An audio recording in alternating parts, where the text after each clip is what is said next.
Welcome guys, welcome to another blog. আজকে আমরা CrPC নিয়ে আর একটু পড়াশোনা করবো। তো স্টার্ট করা যাক।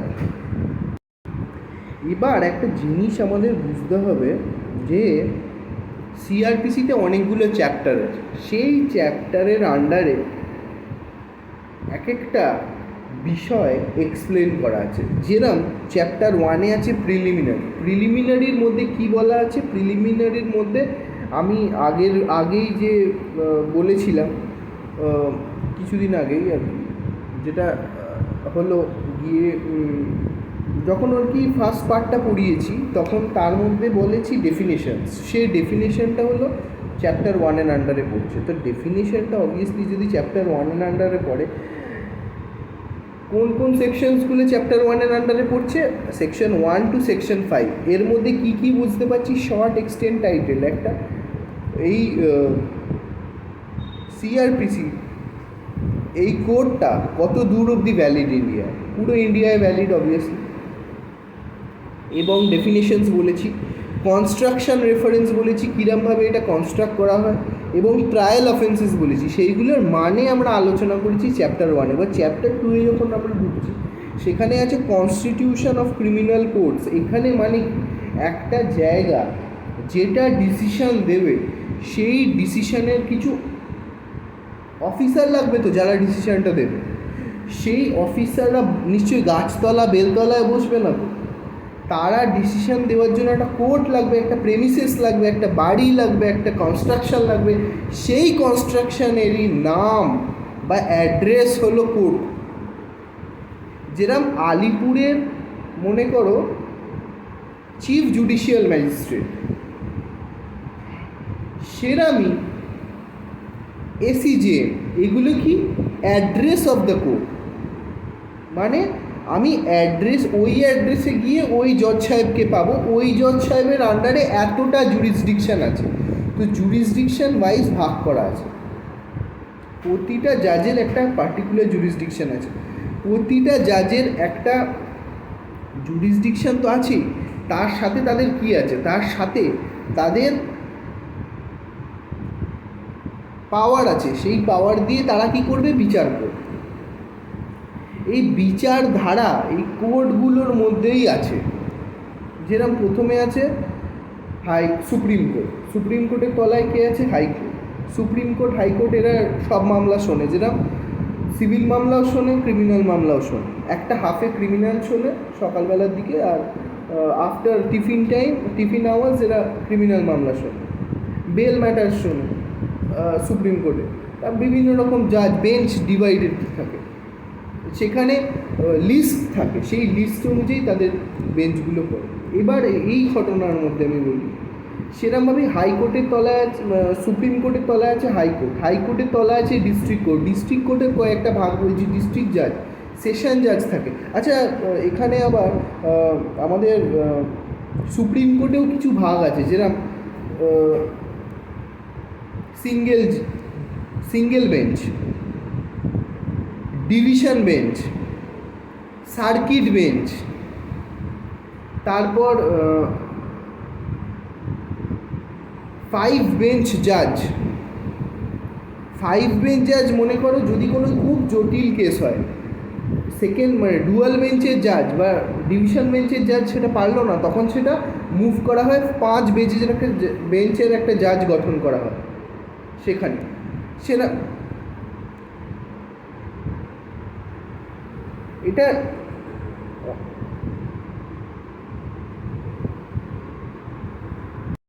এক্সাম্পল, একটা কেস, সেই কেসটা অরিজিনালি 3 বেঞ্চ জাজ অবধি থাকে, মানে গঠন করে না ম্যাক্সিমাম ক্ষেত্রে।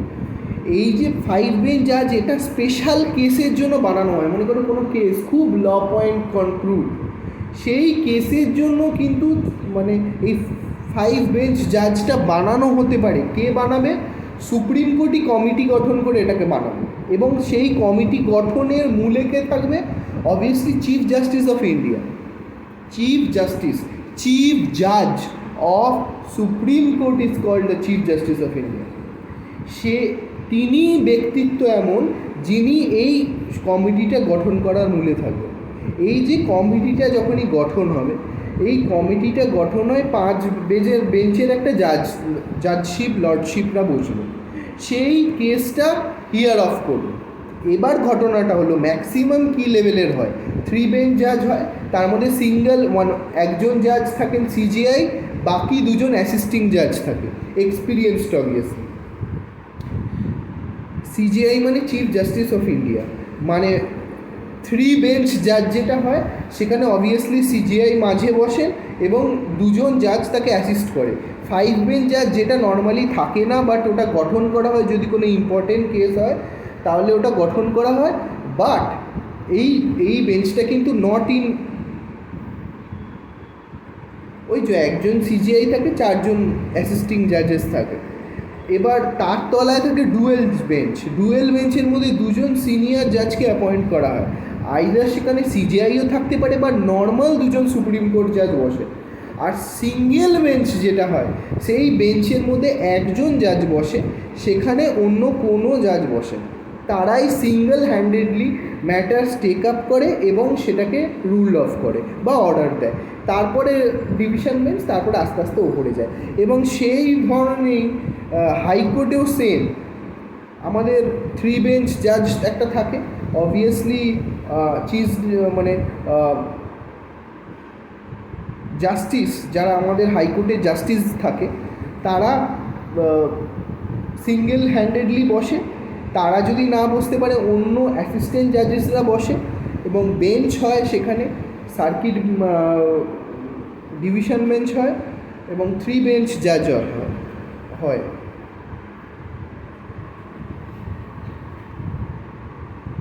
সেভেন বেঞ্চ জাজও হয় সুপ্রিম কোর্ট যদি মনে করে যে কোনো কেসে তাদের দরকার 7 বেঞ্চ জাজেস, তাহলে অবভিয়াসলি সিজিআই প্রপার নোটিফিকেশান জারি করে কমিটি গঠন করতে হয়। সেই কমিটি গঠন করে নোটিফিকেশান প্রপার দিয়ে কমিটি গঠনের মাধ্যমে 7 জাজ বেঞ্চও গঠন করা হয়ে থাকে এবং সেটা হয়েছিল অনেক টাইমে। সুপ্রিম কোর্টে এটা হয়ে থাকে।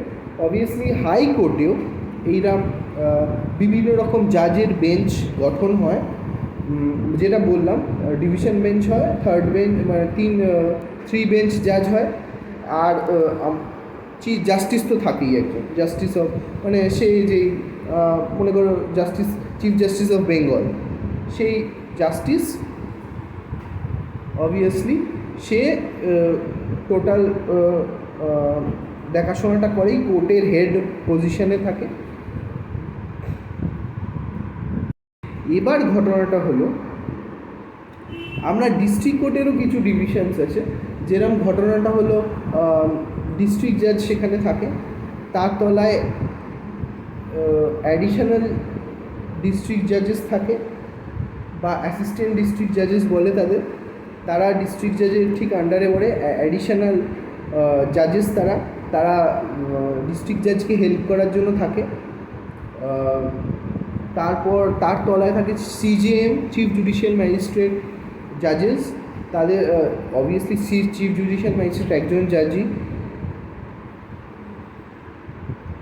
অ্যাডিশনাল ডিস্ট্রিক্ট জাজেস, তার তলায় থাকে চিফ জুডিশিয়াল ম্যাজিস্ট্রেট, তার তলায় থাকে অবভিয়াসলি এসিজেএম সাহেব, এসিজেএম জাজেস, তারা অ্যাডিশনাল চিফ জুডিশিয়াল ম্যাজিস্ট্রেট, এবং তার তলায় ফার্স্ট ক্লাস ম্যাজিস্ট্রেটস এবং এক্সিকিউটিভ ম্যাজিস্ট্রেটস এটা থাকে।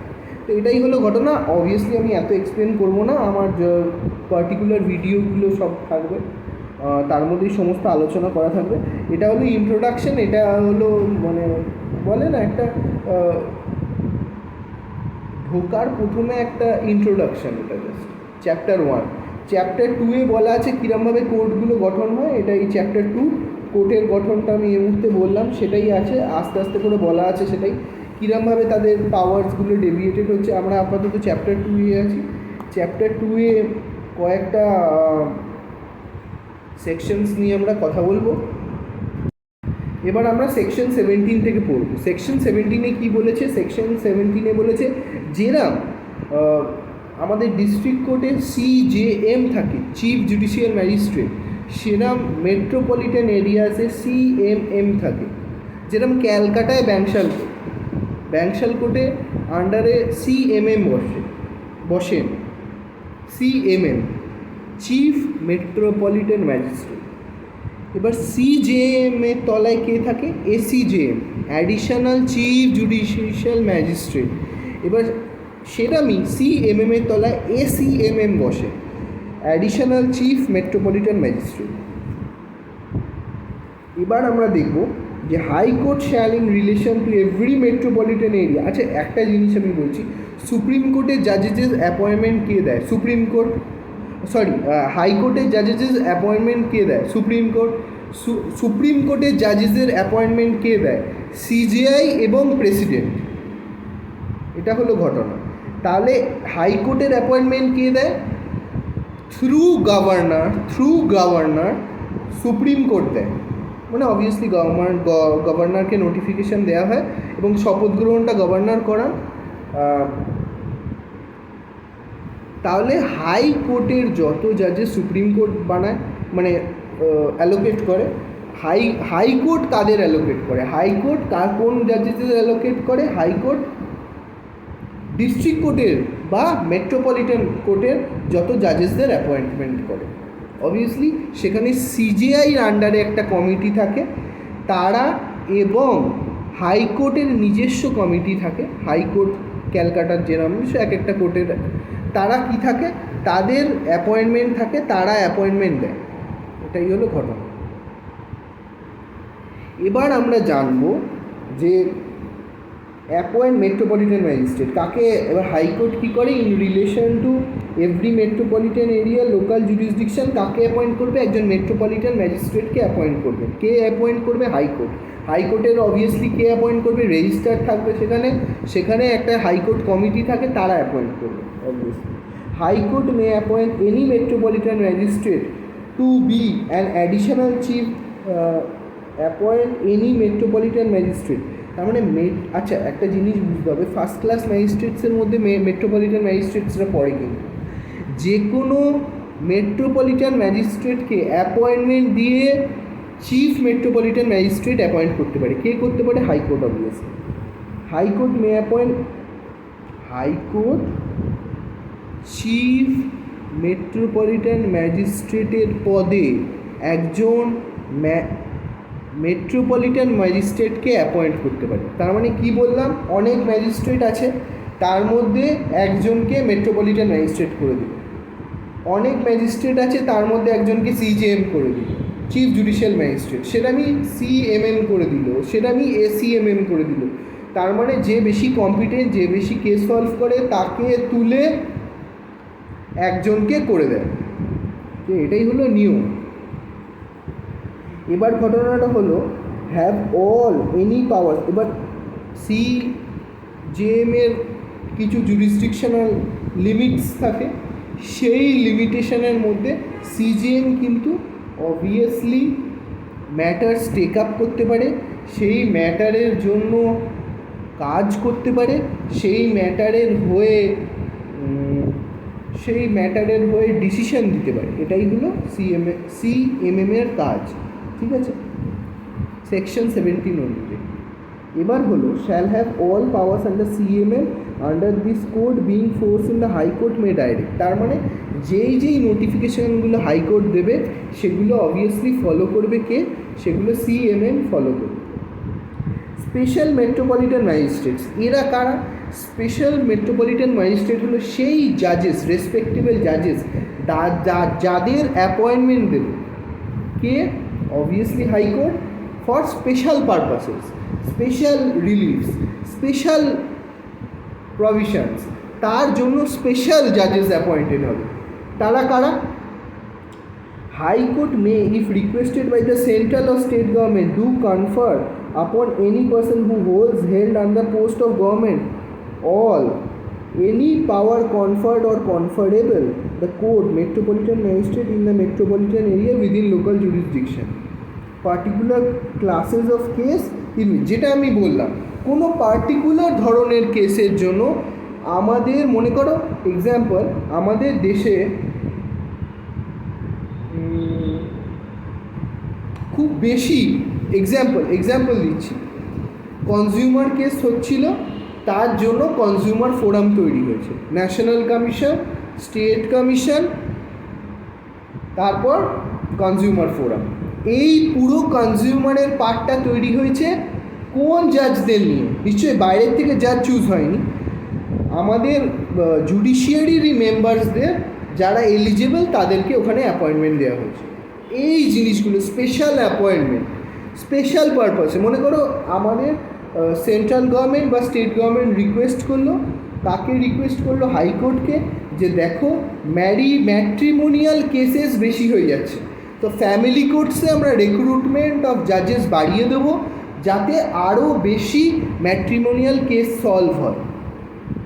এটা করলে কি তাড়াতাড়ি ম্যাট্রিমোনিয়াল কেসেস স্পিডি ডিসপোজাল হবে, মানে তাড়াতাড়ি শেষ হয়ে যাবে কেসগুলো, তাহলে লোক বেশি তাড়াতাড়ি রিলিফ পাবে। এটা কখন হবে?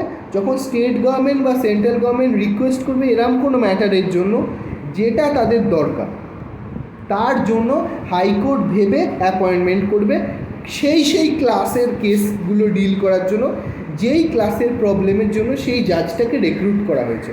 তার মানে কোনো সমস্যা যদি উৎপাদন হয় সেই সমস্যা সলভ করার জন্য সেইরকম ধরনের জাজকে অ্যাপয়েন্ট করা হবে বা কোনো জাজকে অ্যাপয়েন্ট করা হবে যাতে সেই ধরনের সমস্যাগুলো তাড়াতাড়ি দ্রুত সমাধান হয়ে যায় বা তাড়াতাড়ি শেষ হয়ে যায় সমাধান, বা তাড়াতাড়ি হয়ে যায় কাজগুলো। এটাই হলো ঘটনা। এবার আমাদের জানতে হবে such magistrate shall be called special metropolitan magistrate. এনাদের কি বলা হবে? Special metropolitan magistrate. কি বলা হবে এনাদের নাম? Special court. স্পেশাল কোর্ট আমাদের অনেক আছে, স্পেশাল কোর্ট হয়, সেই তারা স্পেশাল কেসেস ডিল করে। সেরকমই স্পেশাল কোর্টগুলো আমরা মানে অ্যাপয়েন্টমেন্ট হতে পারে স্পেশাল কোর্টসে। এবার ঘটনাটা হলো এইসব জাজেসদের পাওয়ার, এইসব জাজের পাওয়ার অবভিয়াসলি ঠিক করে দেবে তাদের আপার কোর্ট। হাইকোর্ট হলে বা স্পেশাল জাজ তো অবভিয়াসলি হাইকোর্ট দেখবে, হাইকোর্ট হলে হাইকোর্ট দেখবে সেখানে স্পেশাল জাজের অ্যাপয়েন্টমেন্ট।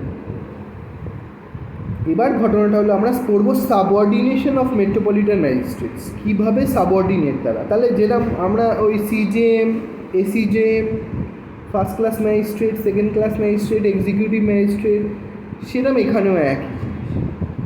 সেখানেও chief metropolitan magistrate in every additional chief metropolitan magistrate shall B subordinate to the session জাজ। তার মানে সেশন জাজ এর আন্ডারে, সেরকম সেশন জাজের আন্ডারে ডিস্ট্রিক্ট জাজ, বা ডিস্ট্রিক্ট জাজই সেশন জাজ অবভিয়াসলি। সিভিল ম্যাটার শুনলে তিনি ডিস্ট্রিক্ট জাজ, সেশন জাজ হলো ক্রিমিনাল ম্যাটার শুনলে। সেরকমই হ্যাঁ, এটাই হলো ঘটনা। সাবঅর্ডিনেশন হয় মানে কি? অবভিয়াসলি সিএমএম এর তলায় এসিএমএম, এসিএমএম এর তলায় MM, first court second court এরকম করে চলবে। এটাই হলো মেন ঘটনা। এবার আমরা যাব কি এক্সিকিউটিভ ম্যাজিস্ট্রেটস। এনারা কারা? এভরি ডিস্ট্রিক্টে মেট্রোপলিটন এরিয়ায় state government may appoint as many person as things fit executive magistrate and shall appoint them to be district magistrate.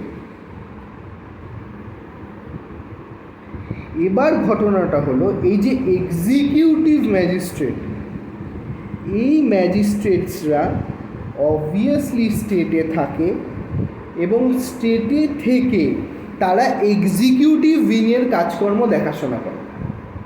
বোঝা গেল? তারা সমস্ত এক্সিকিউটিভ উইংয়ের কাজকর্ম দেখাশোনা করে। এবার ঘটনাটা হলো এই এক্সিকিউটিভ ম্যাজিস্ট্রেটদের কে অ্যাপয়েন্ট করে? স্টেট অ্যাপয়েন্ট করে। এক্সিকিউটিভ ম্যাজিস্ট্রেটরা কী দেখে? Executive matter. এক্সিকিউটিভ মানে অথরিটেটিভ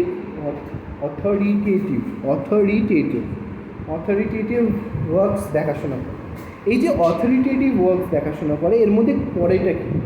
যেরকম একজন বাবা তার পরিবারকে দেখাশোনা করে, সেরকম এনারাও আমাদের স্টেটের দেখাশোনা করে।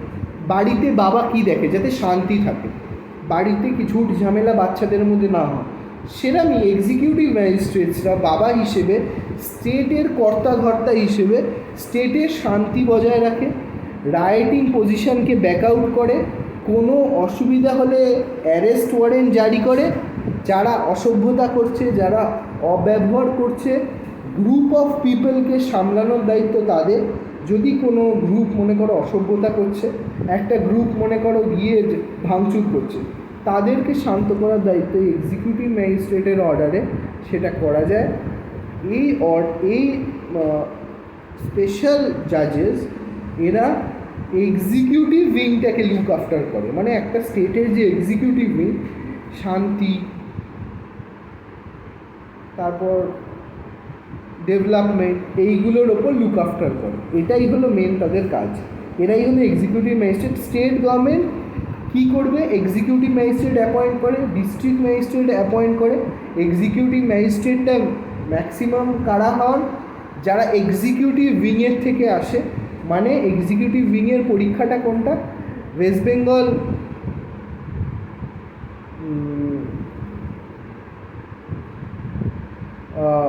ওয়েস্ট বেঙ্গলের পাবলিক সার্ভিস কমিশন, আরেকটা আর ডিস্ট্রিক্ট ম্যাজিস্ট্রেটসরা কারা হয়? অবভিয়াসলি আইএএস অফিসার্সরা ডিস্ট্রিক্ট ম্যাজিস্ট্রেট হয়। এটাই হলো ঘটনা, এটাই হলো র্যাঙ্কের তফাৎ। এবার বিভিন্ন স্টেটে বিভিন্ন নিয়ম, আবার বলছি, বিভিন্ন স্টেটে বিভিন্ন নিয়ম। তো স্টেট ডিসাইড করে কাকে অ্যাপয়েন্টমেন্ট দেবে আর কাকে দেবে না, এটাই হলো ঘটনা, সোজা ব্যাপার। অবভিয়াসলি যত ডিস্ট্রিক্ট ম্যাজিস্ট্রেট সব স্টেটের আন্ডারে, যত এক্সিকিউটিভ ম্যাজিস্ট্রেট স্টেটের আন্ডারে, তাদের স্যালারি স্টেট দেয়। তাদের স্যালারি, পাবলিক পে, পাবলিক কমিশনের যে পে স্লিপ, সেটা স্টেটের হলে স্টেট দেয়, এক্সিকিউটিভ উইংয়ের হলে সেটা তখন সেন্ট্রাল দেয়। বোঝা গেল? এক্সিকিউটিভ উইংয়ের থেকে রিক্রুটমেন্ট হলে তারা আইএএস হয়, আর নন এক্সিকিউটিভ উইং যেটা স্টেট এক্সিকিউটিভ উইংয়ের থেকে রিক্রুটমেন্ট হলে তারা এক্সিকিউটিভ সার্ভেন্টস হয়। বোঝা গেল? এক্সিকিউটিভ উইংয়ে, হ্যাঁ, এক্সিকিউটিভ উইংয়ের লোকেদের এক্সিকিউটিভ সার্ভেন্টস বলে। এবং আরে এক্সিকিউটিভ মানে ওয়েস্ট বেঙ্গল পাবলিক সার্ভিস কমিশনের থেকে যদি, হ্যাঁ, এটা যদি কেউ হয় তাহলে ওয়েস্ট বেঙ্গলে তারা পায়। আর যদি সেন্ট্রাল থেকে কেউ দিয়ে আসে, আইএএস, ইউপিএসসি যদি কেউ দেয়, তাহলে তারা আইএএস বা মানে এক্সিকিউটিভ উইংয়ে অবভিয়াসলি অ্যাডমিনিস্ট্রেটিভ উইংটা তো আইএএসই, আর পুলিশ উইংটা হলো পুলিশ, আইপিএস। সে তো পুলিশকে এখানে ডিল করছি না আমরা, এখানে আমরা এক্সিকিউটিভ ম্যাজিস্ট্রেটস নিয়ে ডিল করছি। তো ম্যাক্সিমাম যারা ডিস্ট্রিক্ট ম্যাজিস্ট্রেটস হয় তারা আইএএস হন, ইন্ডিয়ান অ্যাডমিনিস্ট্রেটিভ সার্ভিসেস সার্ভেন্টস হন, এবং এক্সিকিউটিভ উইংয়ের সার্ভেন্টসরা maximum West Bengal public service কমিশনের লোকেরা হয়, যারা পাবলিক সার্ভিস কমিশন দিয়ে ওয়েস্ট বেঙ্গল থেকে এসে তারা এক্সিকিউটিভ উইংয়ে চান্স পায়। ঠিক আছে, এটাই হলো ঘটনা, এটাই আছে এক্সিকিউটিভে। এবার ঘটনাটা হলো আমরা লোকাল জুরিসডিকশন করব। লোকাল জুরিসডিকশন জিনিসটা কি? লোকাল জুরিসডিকশন মানে লোকালি কতটা লিমিট ক্যারি করে এক্সিকিউটিভ ম্যাজিস্ট্রেট, মানে কতটা পরিধির মধ্যে এক্সিকিউটিভ ম্যাজিস্ট্রেট নিজের শাসন নয়, এটাকে বলে নিজের দায়িত্ব কর্তব্যবোধ ফলাতে পারে। ঠিক আছে,